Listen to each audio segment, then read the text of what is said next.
juga gitu. Akhirnya di situ selain aku pengobatan lambung, di situ aku juga pengobatan kayak psikologis aku tuh juga diobatin gitu loh, kayak mental aku tuh diobatin gitu sama dokternya, kayak kamu nggak boleh mikir terlalu berat gitu ya, kamu jalanin aja apa yang kamu kerjakan itu. Kalau kamu bosen atau kamu stres, kamu boleh jalan-jalan, apa yang kamu lakukan, apa yang ingin kamu lakukan, hal yang kamu sukai, hobi kamu, jalanin aja. Intinya kalau kamu pengen sembuh di sakit kamu itu, kamu nggak boleh stres gitu loh, kamu nggak boleh mikir berat gitu, karena memang psikologis itu juga mempengaruhi kondisi tubuh kamu gitu. Kalau mau sampai kapanpun saya ngasih obat ke kamu, mau habis seberapa obat itu, kalau kamu pikirannya nggak bisa terkontrol, ya nggak bakalan ada reaksi gitu loh. Jadi di situ aku tuh kayak, oh begitu ya, jadi ini juga karena pikiran aku yang mungkin terlalu stres itu ya. Akhirnya dari situ aku kayak bener-bener pikiran aku tuh terbuka, oh beginilah. Jadi kalau aku mau sembuh, pikiran aku tuh harus sehat, pikiran aku harus terkontrol gitu. Akhirnya selama pengobatan yang kedua, 1 bulan yang berjalan itu, setelah psikologis aku dikontrol sama si dokter ini, akhirnya aku tuh kayak tenang gitu. Ya udah, ngerjain skripsi yang ngerjain gitu, pusing ya pusing, tapi pikiranku nggak berasa stres kayak gitu. Kalau aku pengen apa yang ingin aku lakuin, ya udah aku lakuin gitu. Aku buat santai, meskipun sebelumnya aku tuh orangnya nggak bisa santai, jujur aku tuh orangnya panik kan. Terus aku tuh bener-bener super panik kalau lagi posisi bener-bener aku terdesak, aku tuh panik banget. Tapi setelah aku dikasih apa ya, kayak motivasi sama si dokter, akhirnya ya dari situ ada banyak perubahan lah dalam diri aku. Mulai psikologis aku yang udah sehat, terus apa ya, kondisi tubuh aku yang udah membaik. Jadi di masa itu um, skripsian sambil jalan ngobatin sakit aku ini. Dan orang tua aku akhirnya mendukung aku sih, kayak bener-bener apa ya, ngontrol diriku juga. Kamu nggak boleh kayak mikir berat, ya udah dijalanin aja. Kalau kamu mikir berat, kamu gak bakalan sembuh gitu loh, kamu juga sulit nanti ngerjain skripsi kamu. Jadi di situ tuh kayak orang tua aku mendukung juga. Jadi kasihan juga sih kalau aku sampai semakin parah gitu ya sakitnya. Ya udah, bisa aku juga sambil berdoa juga semoga cepat sembuh, dan akhirnya sudah mulai membaik ya di masa-masa itu. Karena aku nggak kontrol lagi kan, 1 bulan selanjutnya tuh kayak obatnya tuh kan tetep aja gitu, kayak sama sama yang dulu gitu. Ya udah, aku kasih obatnya itu kayak beli lagi ke apotek gitu loh guys, beli lagi ke apotek, aku obatin lagi 1 bulan, obatnya tetap sama. Nah di situ mulai membaik sampai sekarang. Jadi kalau sekarang udah nggak banyak yang aku, jadi tisu tisu itu mungkin kayak 1 2 sehari tuh, mungkin aku habis tisu tuh cuma 1 lembar 2 lembar. Kalau dulu tuh tisu sebok gini itu bisa 3 hari 4 hari udah habis. Tapi kalau sekarang udah membaik alhamdulillah ya. Ini pengalaman aku. Jadi selama aku nyakripsi, aku juga posisi sakit skripsi, bener-bener. Jadi selama skripsi ini aku juga posisi sakit gitu, dan sakitnya itu yang udah posisinya lumayan agak parah gitu kan. Jadi aku tuh kayak di dokter itu apa ya, beruntung gitu loh, nyari tahu sakitku di mana posisinya gitu. Ternyata pusat utamanya itu sebenarnya sepertinya emang di lambung ini. Dari yang aku bersin itu juga dari lambung ini, karena memang ya itu naik sih, asamnya naik, itu juga ngebuat aku bersin juga ternyata. Terus ada lagi pengalaman setelah pengobatan itu selesai, kayak mungkin aku tuh udah lalai gitu loh. Ini udah sembuh lah ya, meskipun masih ada keluar sedikit kayak kembung, sakit, panas, itu kan udah nggak ada. Terus aku udah kayak udah lalai dan nggak mau minum obat dan sebagainya, tapi aku udah mulai uh, pikiran aku tuh kayak panik lagi gitu loh. Kayak bukan panik ya, lebih tepatnya tuh kayak nggak bisa terkontrol lagi gitu, nggak bisa tenang lagi. Mungkin kayak ada hal-hal kecil apa gitu, masalah apa itu aku pikirkan. Nah di situ akhirnya aku sakit di telinga aku sakit. Kayak rasanya tuh kayak gimana ya, ketarik gitu sampai ke leher sini, ketarik sampai ke leher sini. Jadi aku kayak ya ampun, posisi itu belum selesai juga ya sebenarnya, skripsinya tuh kayak uh, masih tahap apa ya, masa sakit telinga aku tuh di masa aku mau ujian ya, aku mau ujian. Nah tinggal berapa hari lagi itu kan aku ujian, tapi telinga aku malah sakit ya, telinga aku sakit sampai ke leher ini sakit. Ya udahlah, aku periksalah ke dokter juga, ke spesialis telinga aja, THT, dan di rumah sakit yang sama gitu juga, di rumah sakit. Jadi itu pengobatan aku tuh di rumah sakit semua ini tuh, kayak kalau nggak ke situ tuh kayak nggak sembuh gitu. Pernah ke kayak klinik kesehatan gitu dekat rumah, itu nggak ada perubahan guys, nggak ada perubahan. Kayak udahlah, meskipun bayar mahal yang penting sembuh gitu ya kan. Di rumah sakit dan sama dokternya ternyata dilihat telinga aku tuh ketarik gitu loh. Kayak itu tuh karena disebabkan oleh lambung lagi, itu disebabkan karena asam lambungnya naik, jadi ternyata ketarik. Kenapa kok sampai ke leher, kan juga salurannya gitu. Terus akhirnya obatnya tuh juga ada obat lambungnya, terus ada obat telinga juga sih. Jadi di situ dokternya ini kamu kalau lambung kamu nggak membaik ya telinga kamu tetap gini gitu. Jadi di situ kayak kamu tidur nggak boleh malam-malam dan sebagainya, kan emang aku suka begadang kan. Nah dari situ kayak ya udahlah, bener-bener lambung aku yang harus bener-bener diusahain membaik, dan psikologis aku yang harus bener-bener dibuat. Ada lagi masa-masa posisi mau ujian, bener-bener mau ujian, tinggal 3 hari lagi aku ujian. Jadi tuh aku sakit mata, dan itu tuh kayak kayak apa ya, penularan dari adik aku ke aku gitu loh. Aduh, sakit mata, jadi mata aku tuh memerah, terus kayak apa ya, banyak putih-putihnya gitu di sini.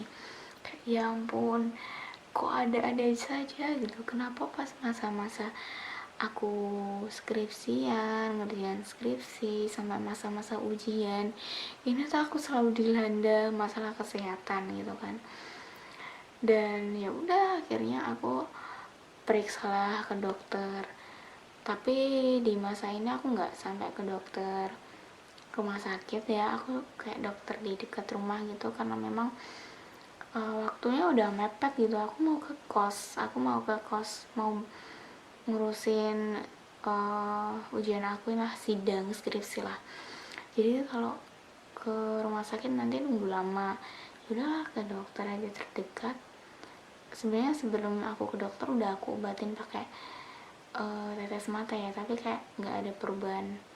Yaudah aku ke dokter terdekat dan dikasih obat, alhamdulillah banget nggak sampai menular ke kiri, jadi cuman ke kanan aja, dan nggak sampai muera banget, jadi cuman kayak bawah gitu loh, ke bawah, cuma bawah itu. Jadi kayak ya termasuk bisa dibilang cuman ringan lah. Bener-bener ya ampun, perjuangan banget sih. Jadi selama skripsi kita pun dilanda sakit berbeda-beda, mulai dari paru, terus mulai dari lambung aku, telinga aku, mata aku. Jadi tuh kayak bener-bener apa ya, perjalanan yang sangat luar biasa gitu. Mungkin orang kalau ngelihat enak banget ya udah sidang, enak banget ya udah selesai, tapi di situ posisi aku tuh kayak orang nggak tahu gitu loh susahnya aku gitu. Mungkin orang kerjain skripsi dengan kondisi yang sehat, kalau aku kerjain skripsi dengan kondisi yang sakit gitu, bedanya itu. Dan alhamdulillah orang tua aku selalu mendukung, selalu mensupport, selalu mendoakan. Jadi di samping itu aku nggak bisa kayak apa ya, nggak bisa ngebagain diriku sendiri, ini hasil kerja kerasku, aku nggak bisa kayak gitu. Aku selalu berpikir ini karena doa orang tua aku yang terutama, karena memang apa ya, doa orang tua itu benar-benar luar biasa. Jadi aku meyakini bahwa apa yang aku selesaikan ini tuh juga yang paling utama bukan kerja keras aku sih, yang paling utama itu dari doa orang tua aku sampai aku selesai di skripsi ini. Bayangin aja ya kondisi yang seperti itu loh ya, bisa sampai selesai itu, apalagi kalau bukan kekuatan doa gitu loh yang bisa membantu aku.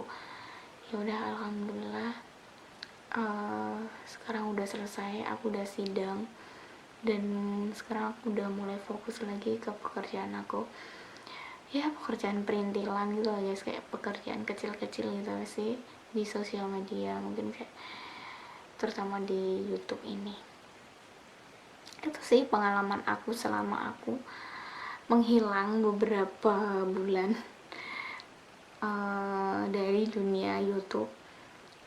Yang sebelumnya, video aku sebelumnya itu sebenarnya video yang udah lama, tapi memang baru aku edit sekarang aja gitu loh, baru aku upload waktu itu.